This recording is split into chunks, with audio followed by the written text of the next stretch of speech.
Hey everyone, welcome back to the channel.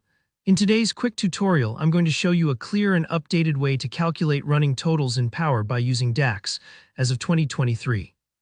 By the end of this video, you'll be able to visualize the cumulative progress of your sales or any metric over time, which is an incredibly valuable tool for spotting growth trends and understanding how your data builds up month after month.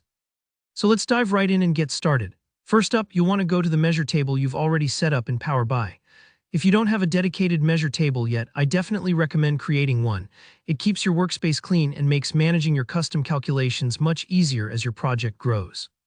Just navigate to your measure table in the Fields pane. This is where we'll be adding our new formula. Now let's add a new measure for our running total. Right-click on the measure table, then click New Measure. You'll notice a formula bar popping up where you can write or paste your DAX expression.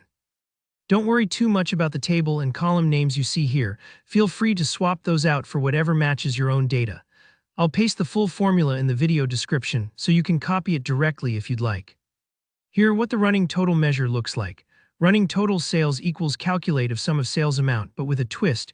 We use filter with ALLSELECTED on the month, and the condition says sales month is less than or equal to the current max month.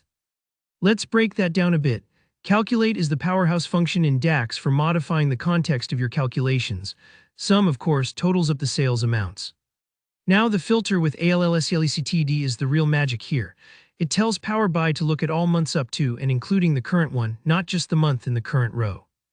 It's like asking, for this month, show me the total sales from the start up through now. Let's think about why you'd use a running total, instead of just looking at the sales for each month by themselves. Imagine you're tracking savings or filling a container with water each month. You don't just want to know what you added this time, you want to see how much you have in total so far. Running totals give you that accumulated perspective, letting you easily analyze trends, track growth, and see, for example, if your sales are picking up speed quarter over quarter. It's a fantastic way to visualize targets, progress, or year-to-date figures. To see your measure in action, just drag it onto your report, maybe into a table or line chart alongside your regular monthly sales. You'll immediately notice the difference.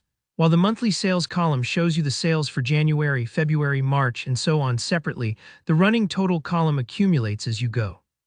For example, if January is $10,000 and February is $15,000, the running total in February jumps to $25,000, adding the previous months together.